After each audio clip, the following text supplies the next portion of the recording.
decía, el webinar de hoy forma parte del ciclo de webinars que estamos realizando desde Trilema EIM Consultores. ¿Y qué es lo que hacemos nosotros con las instituciones educativas? Pues tenemos un área de formación y de asesoría pedagógica y ofrecemos pues, una propuesta integral de acompañamiento a equipos directivos y a docentes.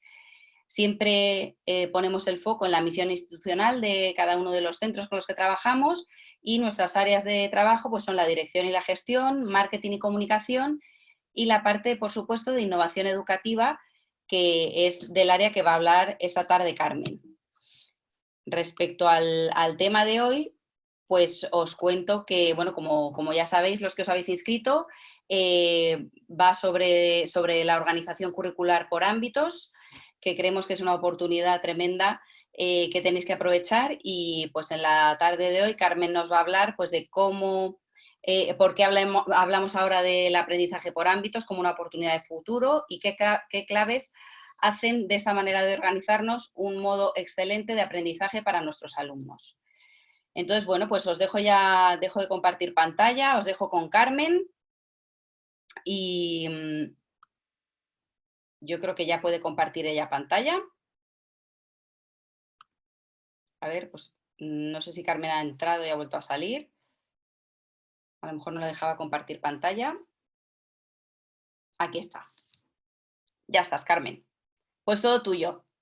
El que quiera hacer preguntas por el chat las puede ir poniendo al final de la presentación de Carmen y yo luego le haré las preguntas a ella. Muy bien, pues buenas tardes a todos. La verdad es que impone mucho pensar que hay tantísima gente detrás de la pantalla, así que me alegro de compartir este rato con vosotros. Voy a intentar ser rápida para dejar bastante tiempo para el diálogo. Yo he preparado una presentación de por qué creo que el modelo de organización curricular por ámbitos, que es una experiencia que tenemos desde hace ya años en nuestras escuelas Trilema y que sé que compartimos también con otras instituciones educativas y que está muy extendida en otros modelos y en otros países, creo que puede ayudarnos a cambiar, ¿no? Y para generar esa mejor normalidad que estamos todos intentando diseñar para el futuro. Bien, una de las bases fundamentales de este cambio de currículum, bueno, creo que hay dos. La primera es todo lo que sabemos y vamos aprendiendo juntos de cómo funciona la mente humana. La configuración del currículum tradicional en la historia de la educación, en las escuelas de todo el mundo, descansaba sobre la base de que el cerebro era una especie de cajón, uso esta metáfora muchas veces, y el currículum es lo que cabía en el cajón. Así que cada disciplina, a lo largo de los siglos, ha ido haciendo largos listados de todas aquellas cosas que creemos que los alumnos tienen que aprender.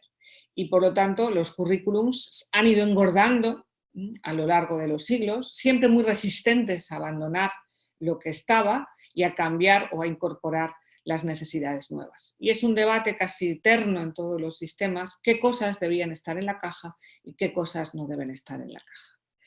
Esto junto a esta especie de falsa pretensión de que la inteligencia solamente venía determinada por la herencia, que los niños ya nacían con una determinada capacidad, es decir, el tamaño de la caja, y que eso también condicionaba ineludiblemente su éxito en el aprendizaje.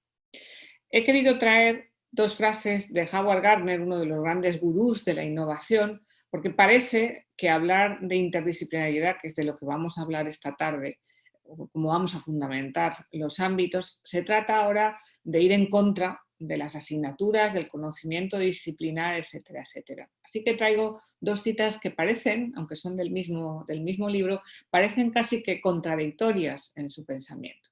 Dice Gardner que las disciplinas escolares son la invención más significativa de los 2 últimos siglos en educación.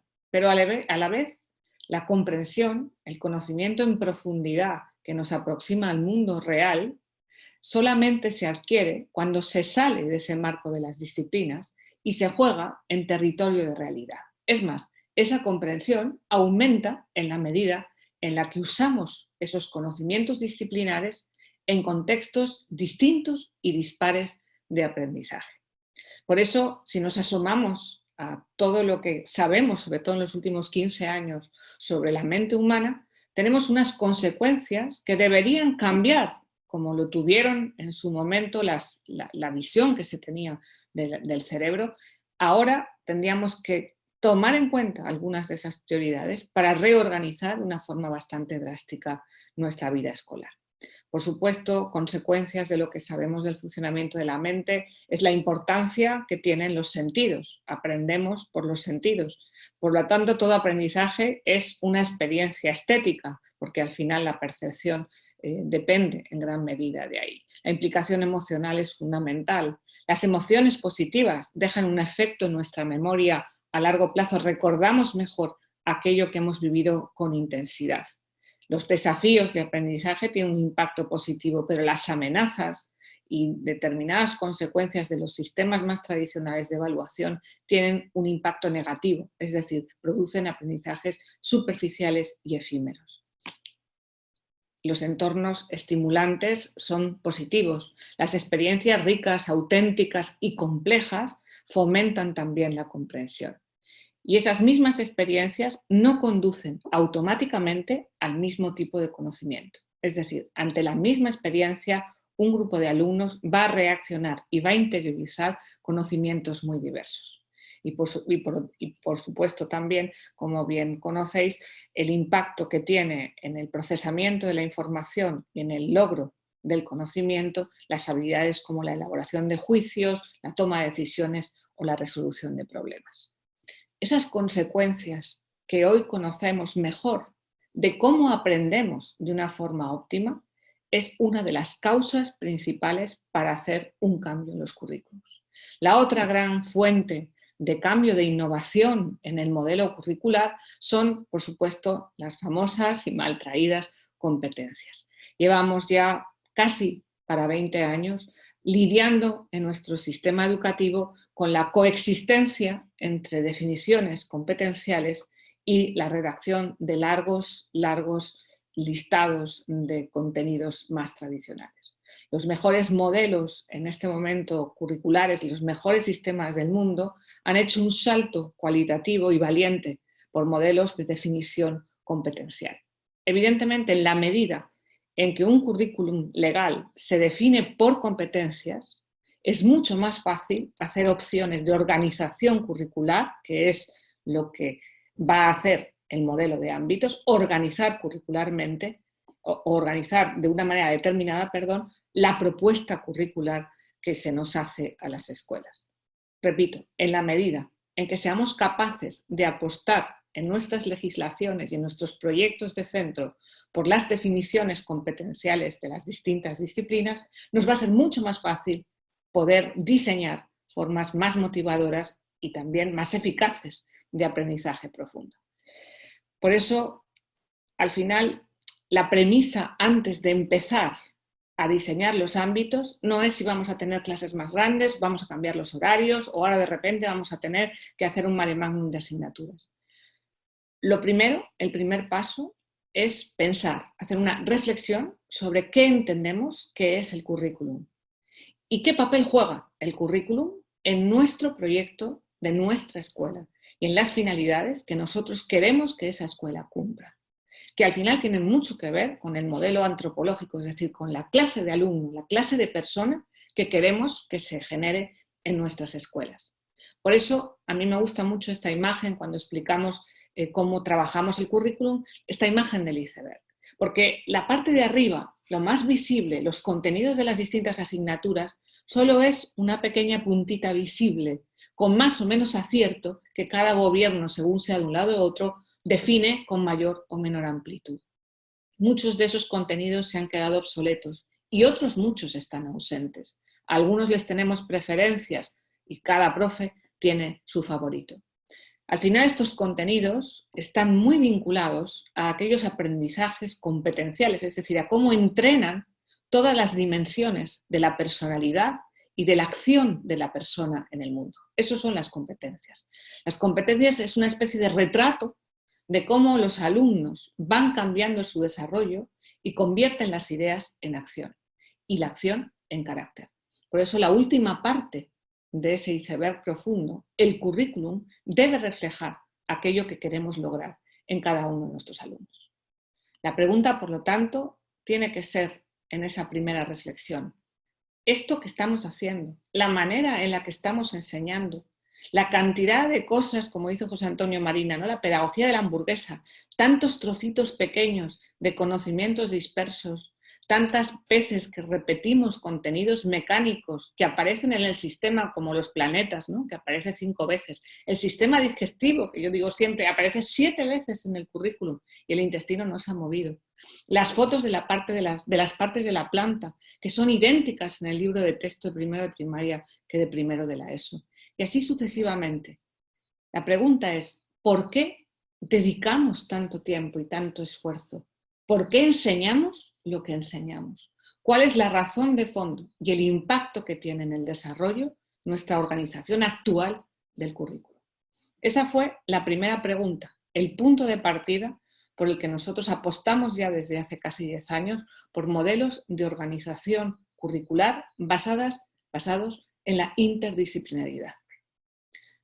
Primero comenzamos con infantil y primaria y después dimos ya hace 6 años el salto a secundaria.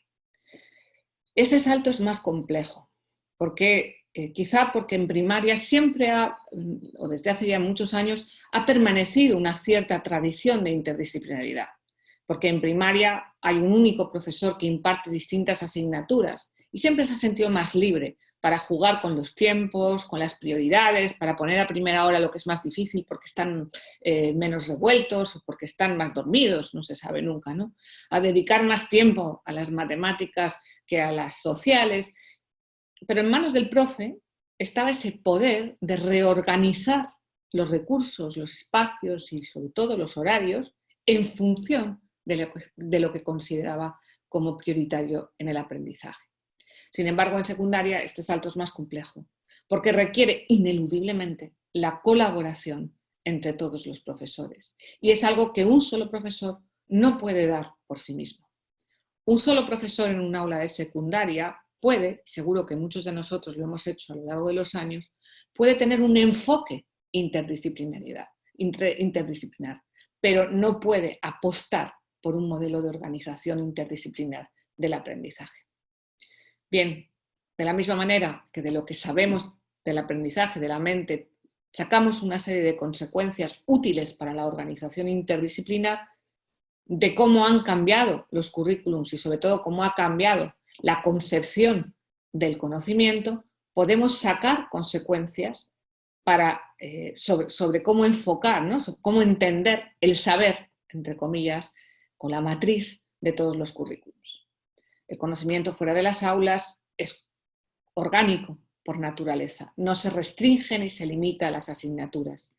No es un absoluto, no se tiene conocimiento de una determinada materia o un aspecto de la vida, sino que es gradual, se va profundizando a medida que pasa el tiempo. Cuanto más se llega a lo que hoy llamamos el conocimiento del expertise, mayor requisito es el seguir profundizando. El conocimiento se construye a través de la educación, no es innato, sino que es adquirido y que además esa educación se entiende en un modo amplio porque no se restringe a la escuela. Posiblemente hoy incluso no solamente no se restringe a la escuela, sino que todo el conocimiento, toda la educación anónima que se adquiere fuera tiene un impacto mucho mayor. La comprensión progresiva de las disciplinas es esencial para el aprendizaje eficaz. Y voy a resaltar mucho y voy a casi que a subrayar 3 veces ese término, la comprensión de las disciplinas. Porque la comprensión no es un acto voluntario. Un alumno no se sienta delante de un problema de física o de un texto complejo de matemáticas o de historia y por puños decide comprender. La comprensión es un acto involuntario. Comprender en profundidad, cuajar ese conocimiento e ir bajando a los niveles más profundos de la memoria humana es algo que se produce cuando coincide una constelación de factores que poco a poco vamos descubriendo de mejor forma y que muchos de ellos van a justificar las decisiones pedagógicas que tenemos que tomar en las aulas. Y la última que me parece también importante, una de las grandes consecuencias y que además esta crisis del COVID ha puesto más de manifiesto, es que todas las asignaturas son igualmente valiosas para comprender el mundo.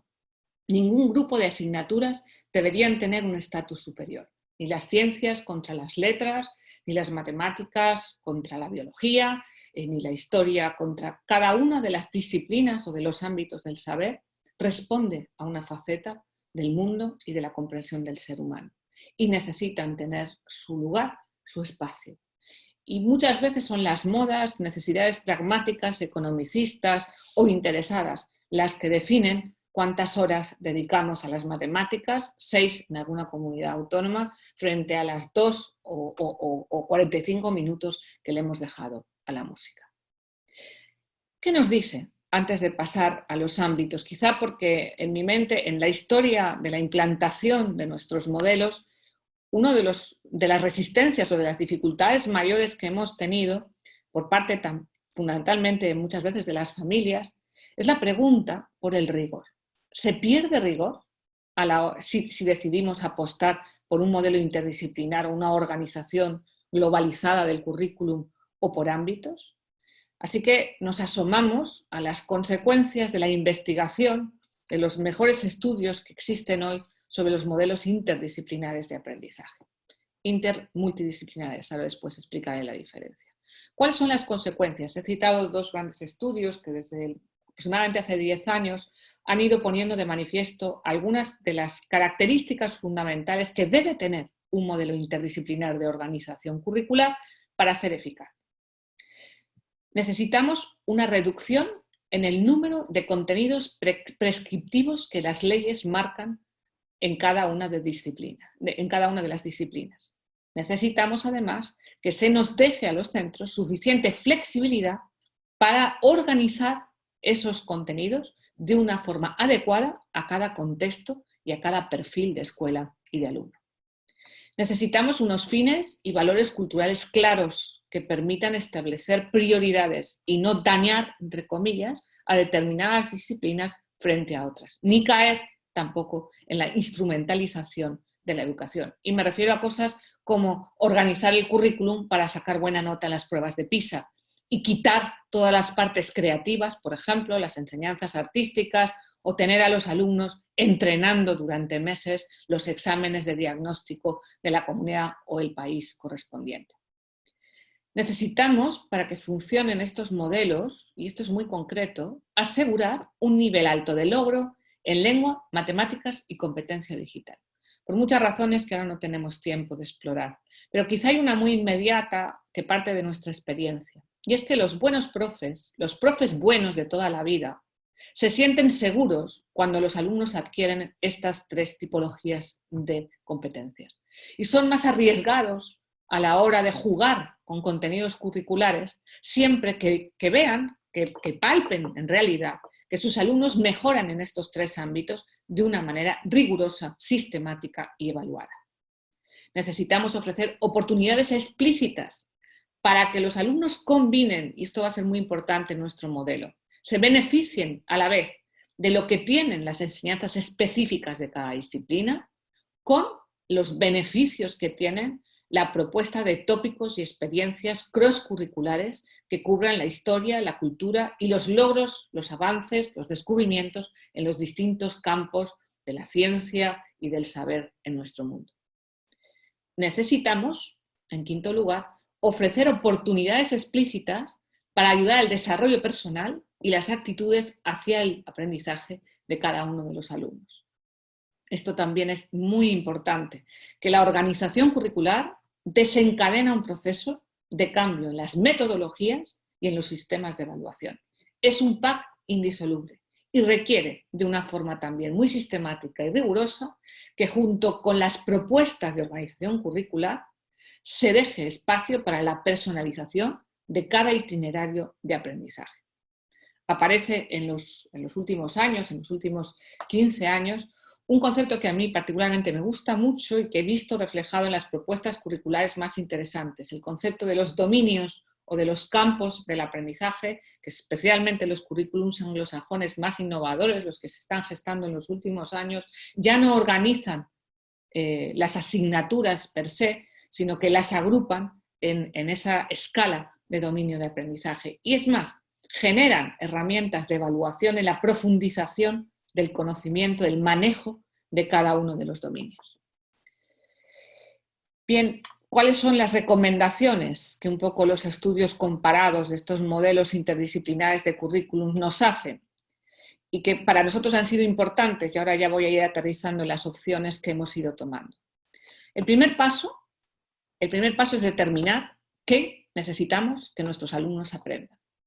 Y esto descansa en los requisitos legislativos de cada una de las disciplinas, en nuestras preferencias personales como docentes, por nuestro estilo, por nuestro gusto a veces en nuestras materias, por explicar. Yo he dado clase de filosofía y he dedicado muchísimo tiempo a Aristóteles y poquísimo tiempo a Descartes. Cada uno de nosotros tiene sus preferencias y sus creencias sobre sus propias disciplinas, pero también hace falta una reflexión colectiva, compartida de la comunidad educativa, sobre cuáles son las prioridades que en mi escuela queremos lograr que se profundicen en todas las áreas del saber.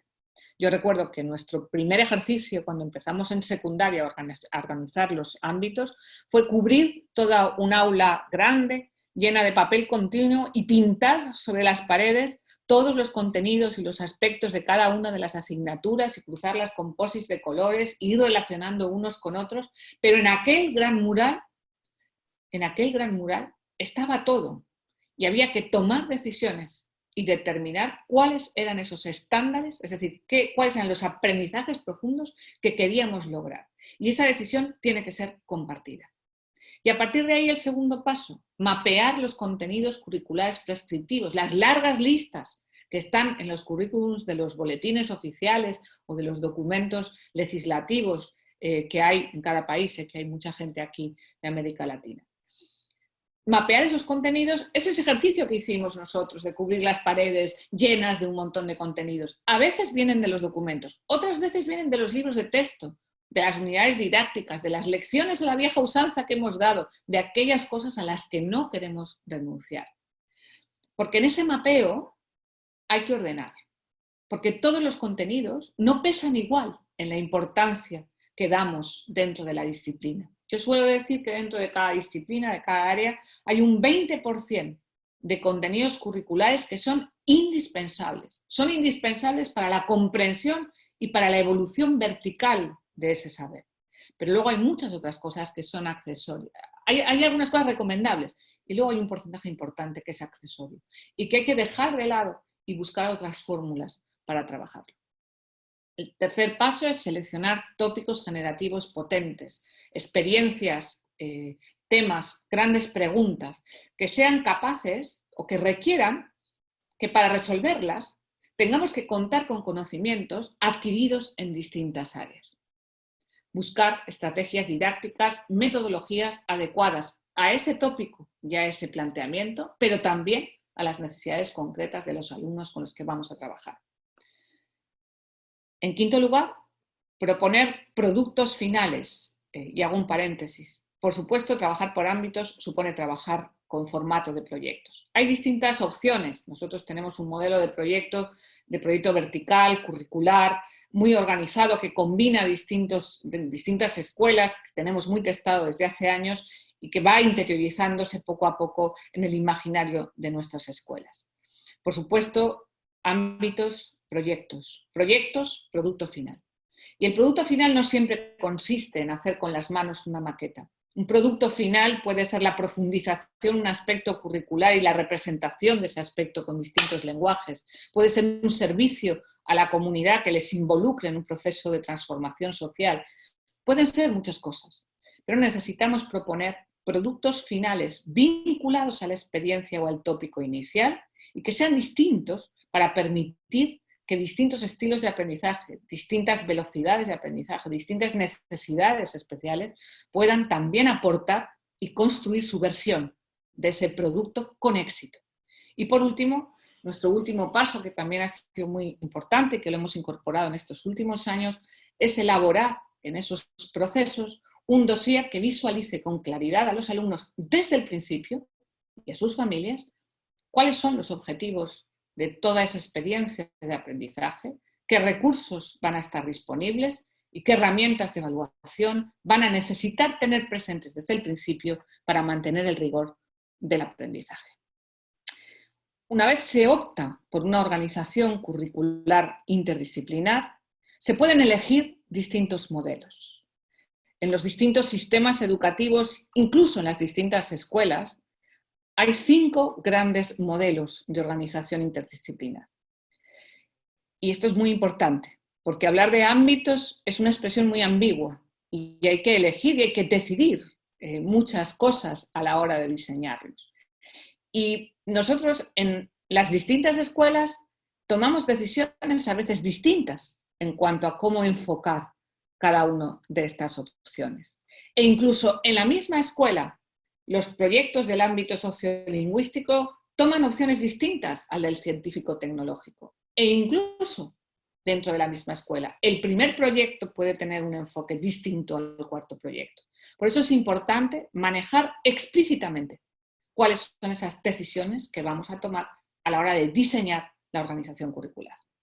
Primer modelo, un modelo jerárquico, quizá conocido, organizar un ámbito donde las asignaturas principales, las más importantes, se benefician de asignaturas que tienen menos carga lectiva, que son auxiliares, que son optativas, que son tangenciales o que participan en el ámbito no al 100%, sino con un porcentaje. Esto nosotros lo hacemos con asignaturas como la tecnología, la plástica, la música, que no necesariamente participan al 100% de uno de los ámbitos, sino que a veces giran y participan en mitad y mitad, otras veces participan en algunos proyectos, en otros no. La multidisciplinariedad. Esta es la más frecuente cuando se inicia un modelo por ámbitos. Y es pensar en un tópico común, un tema, y sentarnos a la mesa y pensar qué aporta, a qué le pega ese tema, ¿no? Pues vamos a abordar el universo. Pues mira, en literatura voy a ver si encuentro poesía de no sé dónde, pues el de ciencias va a coger del currículum de no sé qué, pues el de ética va a hacer un debate sobre el cambio climático. Es decir, prima el tópico y las asignaturas no modifican sus estructuras de funcionamiento, sino que encuentran las conexiones y a lo máximo desordenan el currículum.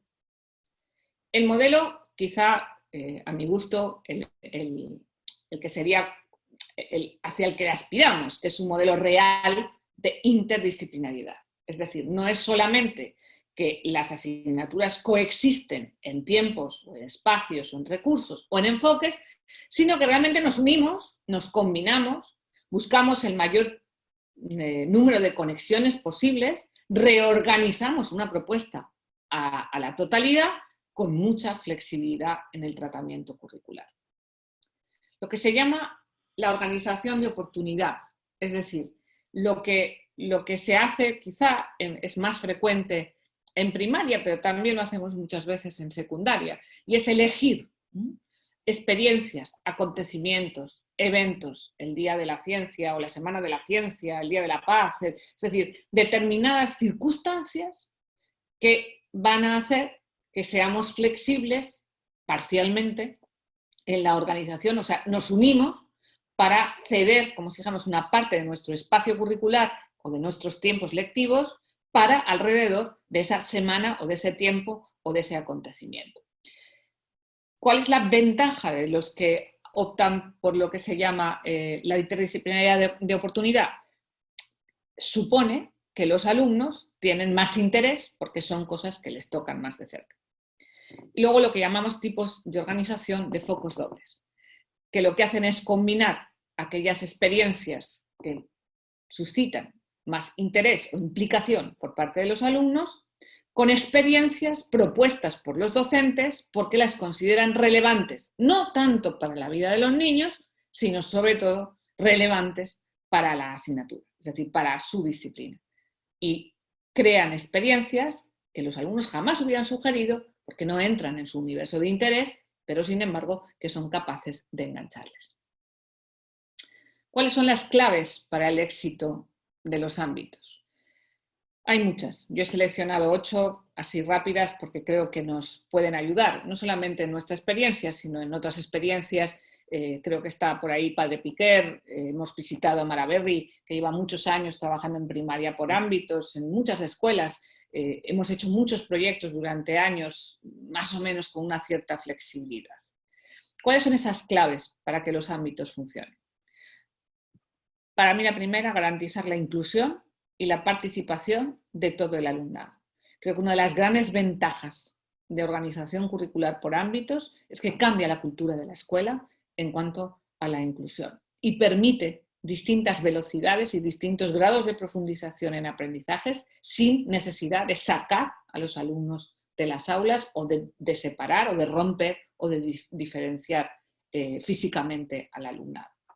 Fomentan la creatividad con todas sus expresiones, no solamente la artística y la plástica, que parece que cuando hablamos de los ámbitos y hablamos de los proyectos vamos a estar todo el día pintando. No, los proyectos no son clases de plástica, aunque tienen una parte evidentemente importante en el área de la expresión y de los lenguajes, pero la creatividad también se refiere a la resolución de problemas, al pensamiento crítico, a la profundización de análisis y a un largo etcétera de habilidades que son fundamentales para el aprendizaje del futuro.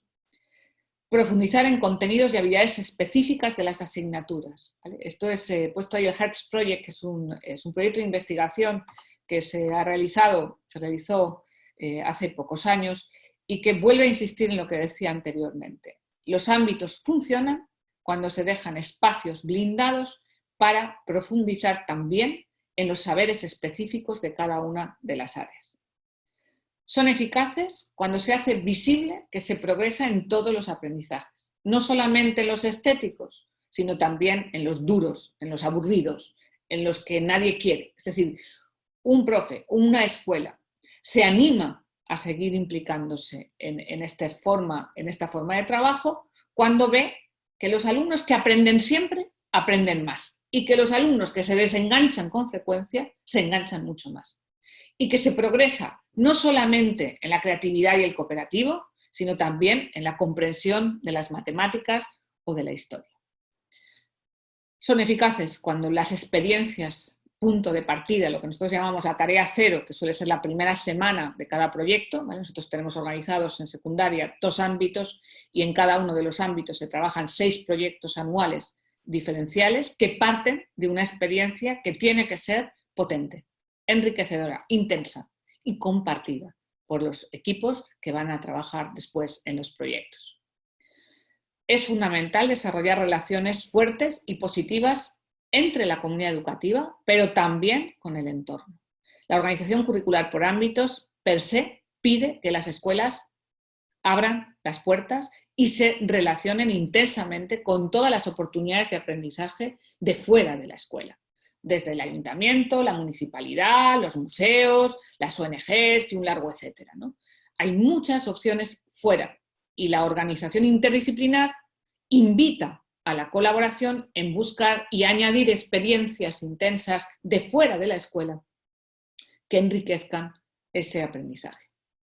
Y he puesto ahí el ejemplo porque lo hemos visitado varias veces y es uno quizá es una corriente bastante popular también en el norte de Europa, los forest schools, las escuelas del bosque, donde las escuelas que pueden permitírselo, ahí hace mucho frío pero hay mucho verde, tienen aulas en el bosque, aulas verdes, aulas al aire libre, que permiten y que son utilizadas en distintos contextos o distintos entornos del aprendizaje.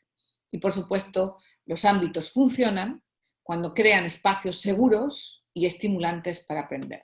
Con seguros me refiero a que permiten que todos los alumnos se expresen y que todos los alumnos se equivoquen y fomenta también el aprendizaje a partir del error. ¿Cómo hemos hecho nosotros esta propuesta en nuestros centros? ¿Cómo hemos ido evolucionando? Aquí ahora evidentemente no tenemos tiempo de verlos todos, de explicarlo todo, pero sí me gustaría empezar con una clave muy concreta. Y es que nosotros hemos hecho una opción de cultura de escuela por la interdisciplinariedad. Es decir, no es algo que se limita a cambiar primero de la ESO. No vale decir, tengo un funcionamiento totalmente tradicional en mi primaria, pero en primero de secundaria voy ahora a hacer un experimento o de repente va a salir una normativa y entonces voy a apostar por esto. Tiene que haber una cierta cultura de escuela. Nosotros hemos hecho una apuesta bastante radical, con lo cual tenemos infantil y primaria prácticamente globalizada a un 60%, de modo que hay 6 proyectos con 6 ejes del conocimiento vertical, muchos de los cuales van a coincidir con los ejes de los 2 ámbitos de secundaria.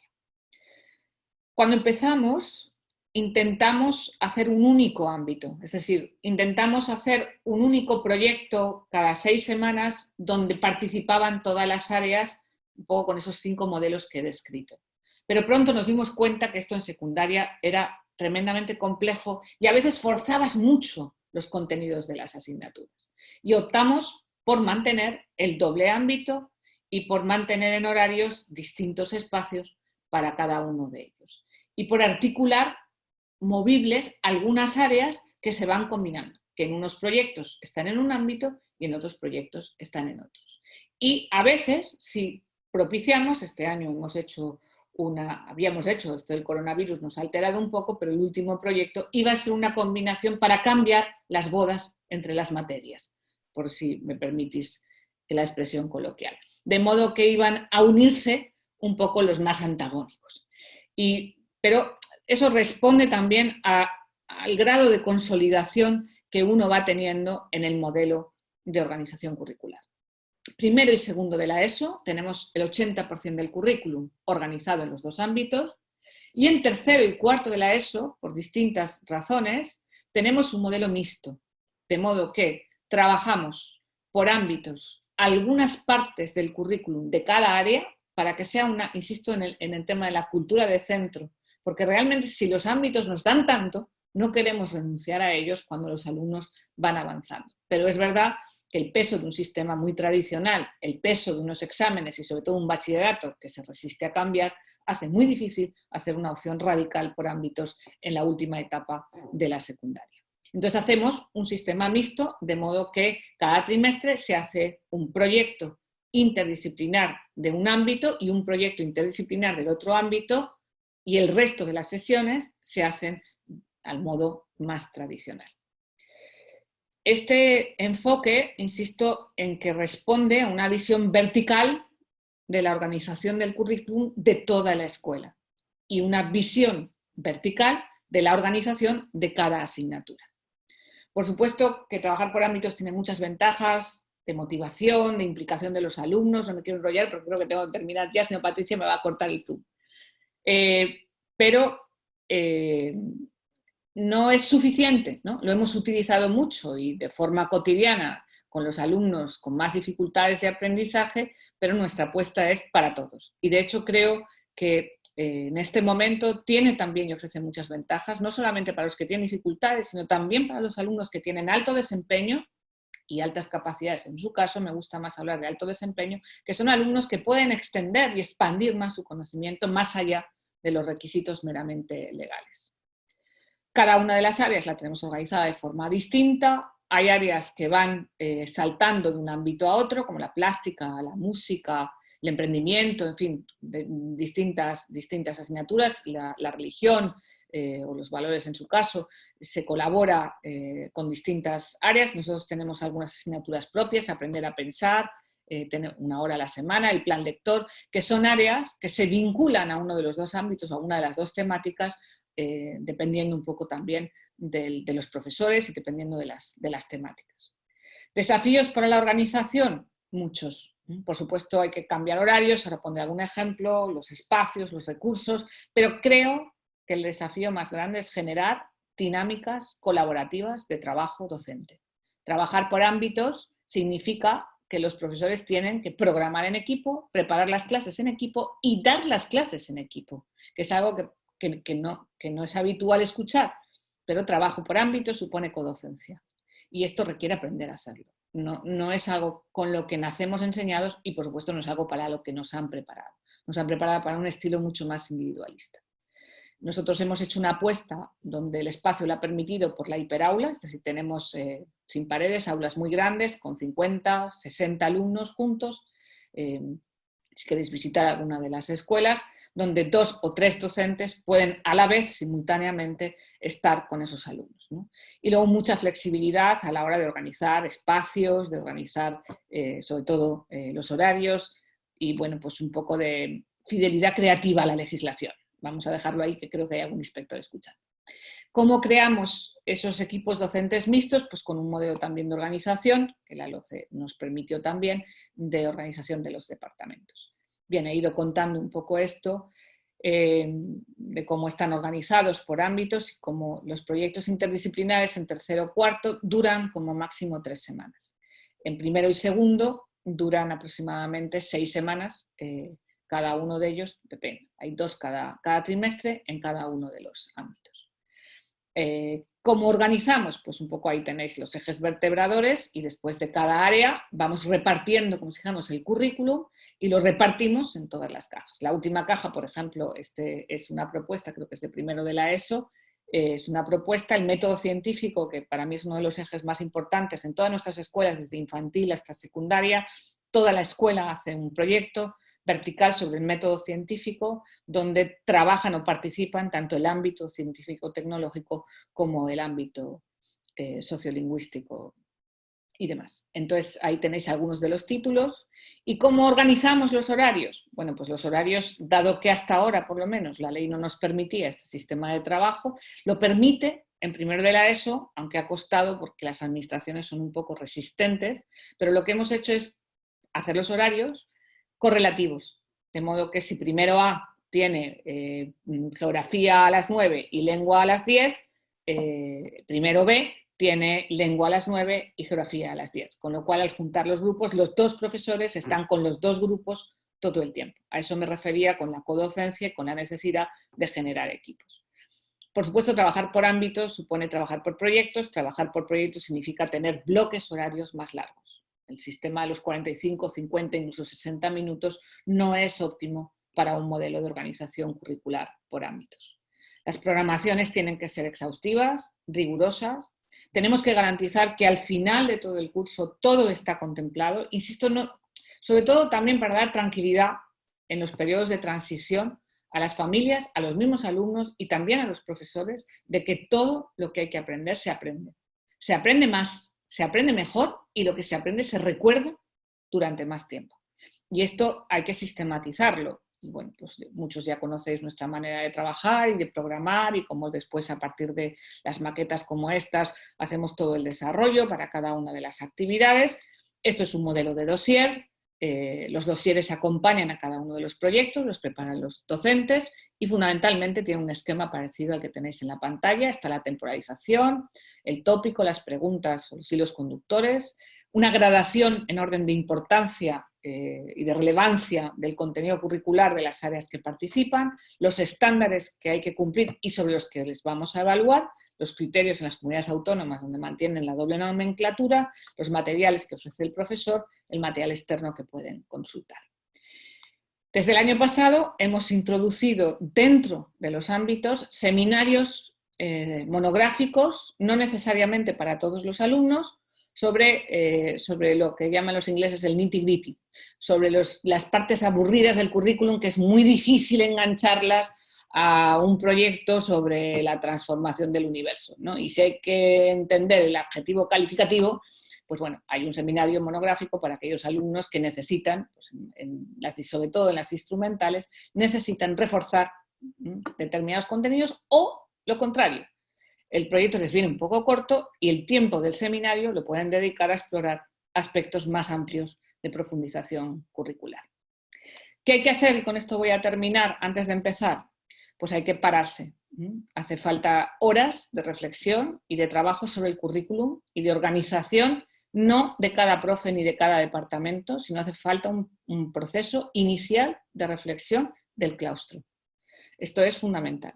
Adquirir un lenguaje común, unas herramientas comunes de programación, unos modelos de evaluación compartidos y yo lo que he puesto aquí es un poco, y con esto quiero cerrar, nuestra propuesta de formación, inicialmente en nuestros claustros y también aquellos centros que están trabajando, que ya son bastantes, están trabajando con nuestro modelo en escuelas que no son las nuestras, ¿no? que seguro que muchos de vosotros conocéis. Cómo se organizan, qué se elige, porque a veces depende de las afinidades de los profesores, se pueden relacionar, sobre todo al principio, es importante que los equipos funcionen, ¿no? Y se pueden ver distintas variantes. Tampoco hay que necesariamente al inicio apostar por proyectos y por ámbitos a la vez. Se puede trabajar con unidades didácticas extendidas. Se pueden empezar, hay que analizar, ¿no? Cuál es el umbral de cambio que tiene mi centro. Y a partir de ahí diseñar el proceso de transformación, los desafíos, y después hay que trabajar con los equipos. Primero hay que hacer una sesión de análisis del currículum de cada una de las asignaturas y después hay que cruzar, ¿vale?, con el resto de las afines para ir haciendo ese trabajo de organización. No solo de los contenidos, sino también de las competencias, de los estándares y de los criterios de evaluación. Y seleccionar los ejes. Y después ya, una vez se ha hecho todo ese trabajo de mapeo curricular, hay que sentarse a programar el trabajo, el curso de los ámbitos. Nosotros no pedimos que los profesores programen todo en julio y nos lo entreguen el 1 de octubre. El trabajo que hacemos pues, se hace con anticipación a empezar el proyecto de cada ámbito, pero una de las tentaciones peores que podríais caer es en burocratizar todo este trabajo y convertir esto en una especie de tesis doctoral de programación, porque entonces no funcionará. Entonces, hay que dejar una cierta flexibilidad para que las programaciones estén abiertas. A continuación, hemos puesto una propuesta de cuáles son las metodologías de aula, la didáctica que se asocia a los ámbitos curriculares, que por supuesto tiene que ver, los he nombrado, técnicas de aprendizaje cooperativo, el ámbito requiere sí o sí equipos de trabajo, la metodología de proyectos y luego, a nuestro juicio, estrategias de estimulación del pensamiento crítico, creativo y riguroso. Y por supuesto hay que trabajar claves para la codocencia y la coordinación de los profesores y del personal de apoyo. Y luego hay que aprender a evaluar los ámbitos, porque la legislación, esperemos que cambie, pero mientras no cambie, lo que te pide al final es la nota de cada asignatura.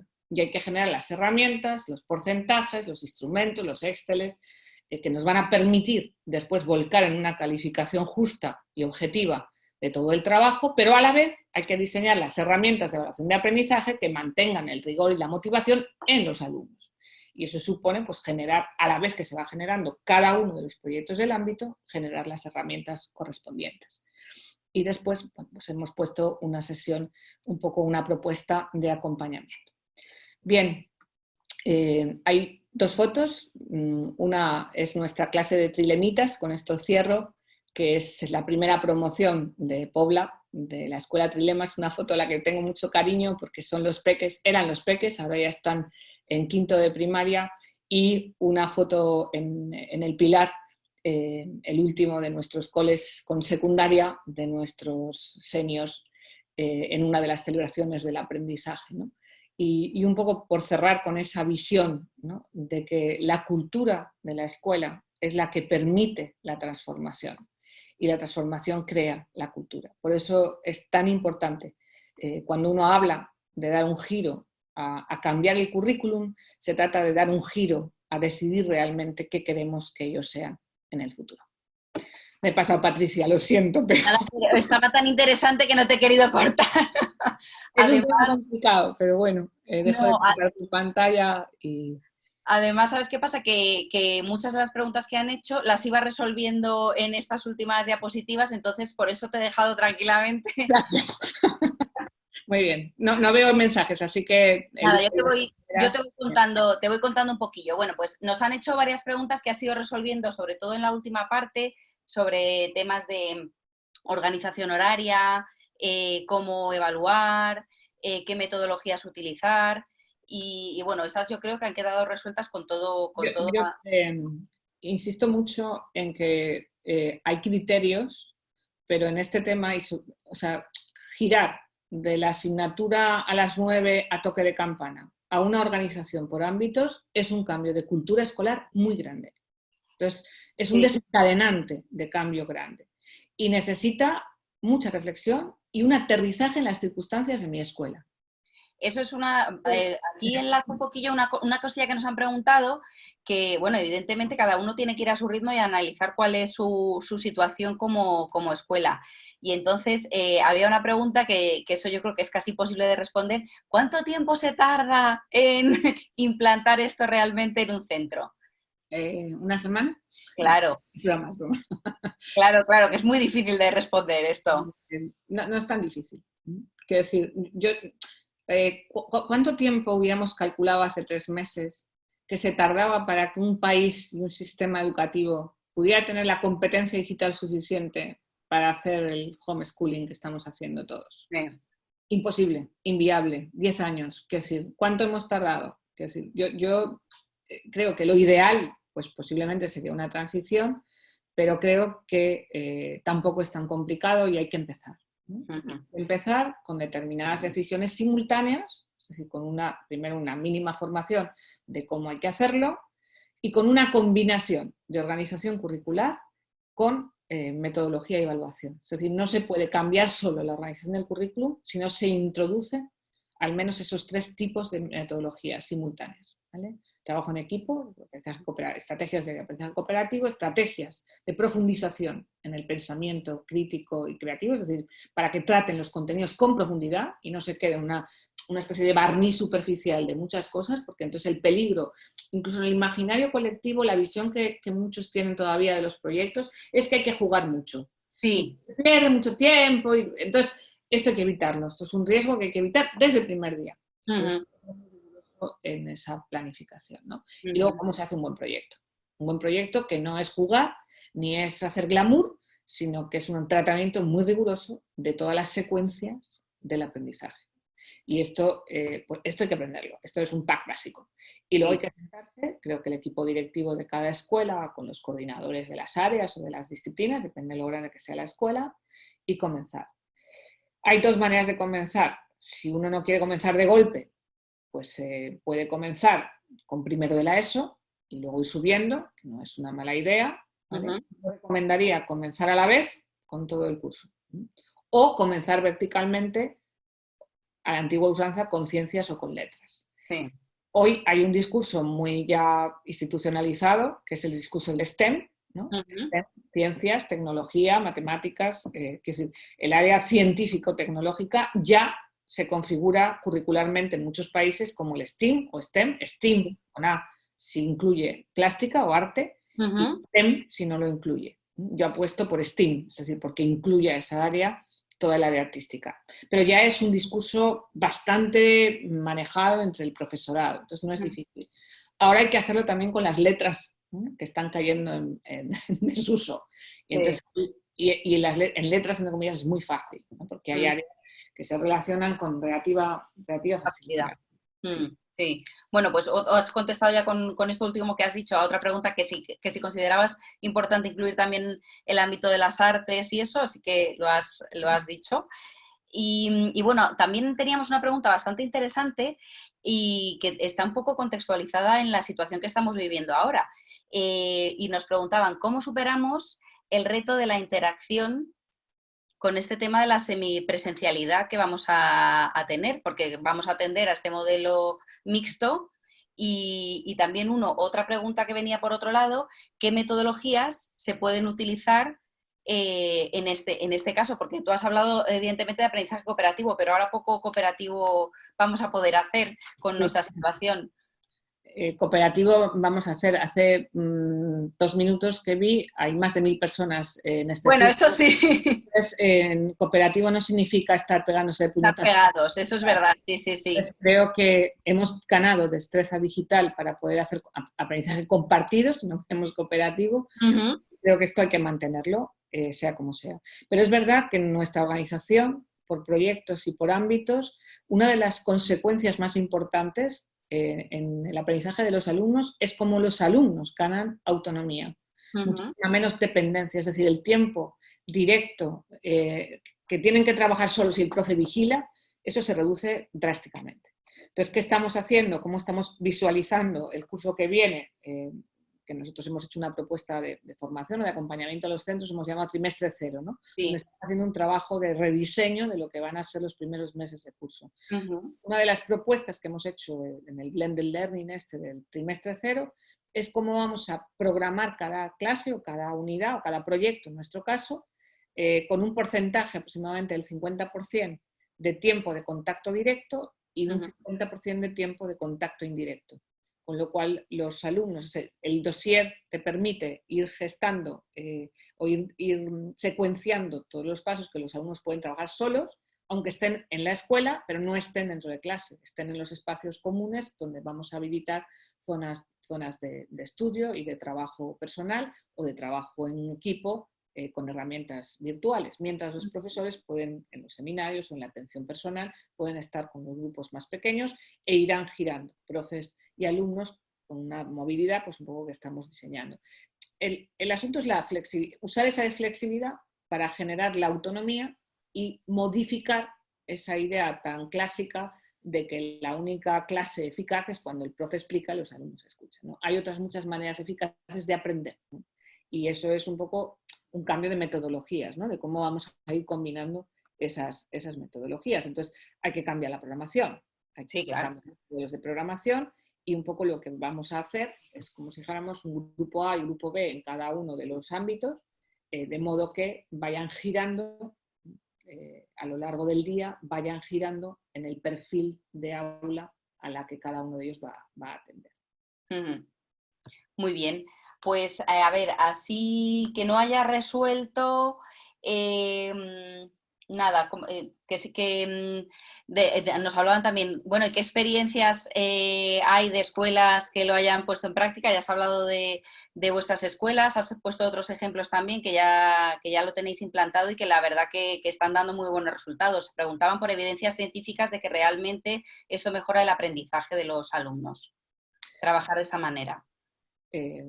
Nosotros nos hicieron hace ahora un año, la Universidad Autónoma de Madrid hizo durante un año un estudio de validación de todo nuestro modelo de trabajo, hicieron entrevistas, cuestionarios, analizaron resultados, analizaron el aprendizaje, entrevistaron incluso familias, equipos directivos, no solamente en nuestras escuelas, sino también en toda la red de escuelas que aprenden. Muchas de ellas han apostado también por este modelo de trabajo. Hay más de 50 escuelas ya en España y también hemos empezado este año pasado en Colombia, en Guinea Ecuatorial y también en Chile.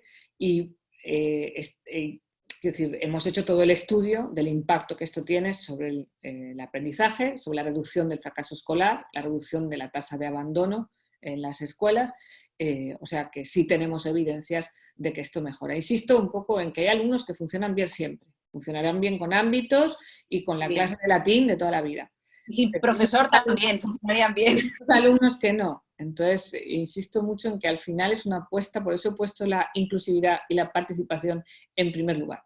Porque es una apuesta por una escuela inclusiva que no deja a nadie atrás y que tiene que permitir esa flexibilidad para que cada alumno alcance el máximo. Y el ámbito y el proyecto, y el trabajo por proyectos combinado, permite esa distinción y esa personalización de las trayectorias, que nos queda mucho por recorrer, ¿eh? Quiero decir que esto no es mágico y que tenemos muchos problemas y que en el día a día, pues evidentemente hay dificultades, hay resistencias, todavía hay desconfianza, ¿qué pasará cuando lleguen a bachillerato y tengan que empollar? ¿No? Entonces, quiero decir, es sobre todo las familias, ¿no? Creo que había una pregunta por ahí. Y había una pregunta de las familias, sí. Las familias, sobre todo al principio, tienen una cierta resistencia, ¿no? Porque al final todos hemos estudiado de otra manera y nos cuesta mucho confiar, ¿no? Entonces, bueno, pues van pasando los años, vamos teniendo buenos resultados. El hecho de que ahora pues, la administración valenciana, creo que hay bastantes valencianos conectados, ¿no? Y alguno ha preguntado que cómo van a hacer de repente en septiembre para poner en práctica esto.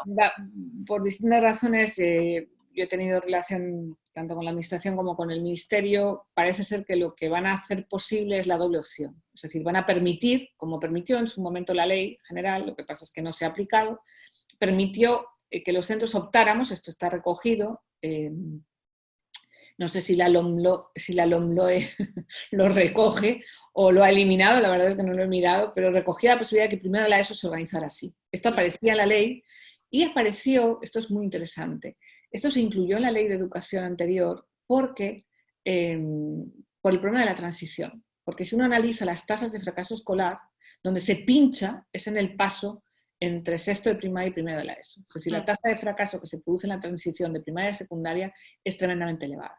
Y ya se pensaba entonces que dar la posibilidad a los centros que quisieran de organizar primero de la ESO por ámbitos era una buena opción. ¿Qué pasó? Que prácticamente casi casi ninguno optó por esto. En las comunidades autónomas recortaron en sus decretos de currículum de desarrollo de la ley, recortaron muchas de ellas esa posibilidad y otras lo restringieron única y exclusivamente a los centros que tenían muchos alumnos con dificultades y volvían a asociar los ámbitos a la diversificación o a PEMAR o a todos estos modelos de alumnos, entre comillas, con bajas expectativas de logro. Entonces, insisto en que esto no son los ámbitos, es exactamente lo contrario. Y si veis los currículums de los mejores sistemas, están todos organizados por ámbitos o por dominios de aprendizaje o por campos de saber. O sea que vamos evolucionando gradualmente hacia ahí, asociados ahora a los aprendizajes competenciales. Bueno, pues nos siguen haciendo un montón de preguntas que es que ya nos pasamos de hora y no nos da tiempo a hacer todos. Pues hablan de pues cómo trabajarlo realmente en bachillerato con el miedo siempre de los docentes de bachillerato de que es que no van a poder entrar después en la carrera que quieren. A ver, voy a contestar muy rápido a esto, ya es la hora, pero un alumno motivado, con curiosidad, con ganas de aprender, con autogestión del aprendizaje, con independencia, con motivación, está mucho mejor preparado para abordar un bachillerato tradicional que el que ha empollado con memoria a corto plazo, sin ninguna significatividad, un montón de contenidos que olvida el verano anterior. Entonces, es falso que porque se apueste por una secundaria bien organizada y más innovadora, los alumnos tienen peores resultados en bachillerato.